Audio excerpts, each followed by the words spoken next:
So Chloe here thinks that Americans don't need Chinese goods, but Chinese people need our goods. And given that her hat is basically an announcement that she has no idea what's going on in the world, I am not surprised that she made this mistake. But now listen, Chloe is not somebody who can really follow through on a thought. For example, she said her grandparents are immigrants, but she's really anti-immigrant.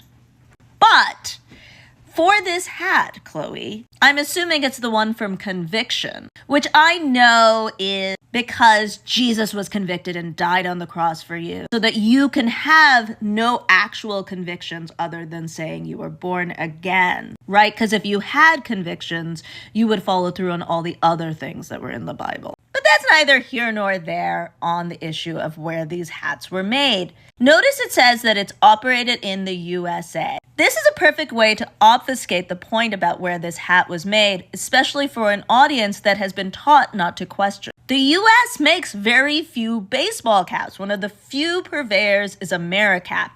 It's because American labor costs more. So this cap is Chinese made, but embroidered in the USA. And one can extrapolate this by the low price point of these caps, which takes me back to this issue. Americans actually probably can't survive without buying Chinese goods because Americans have gotten addicted to cheap things. Things we don't need. You don't need to wear that cap for us to understand that you are not capable of critical thought. And certainly that cap will not keep you warm in the winter. It is not a necessity. And this is the bigger challenge about China versus the United States. China has a lot of social services. It's basically a socialist country. So their basic needs are met. They don't need these caps either. And they certainly wouldn't pay how much it would cost to make an American-made cap. And the funny thing about China is that they also produce a lot more of the raw things to make finished caps. We actually have very few resources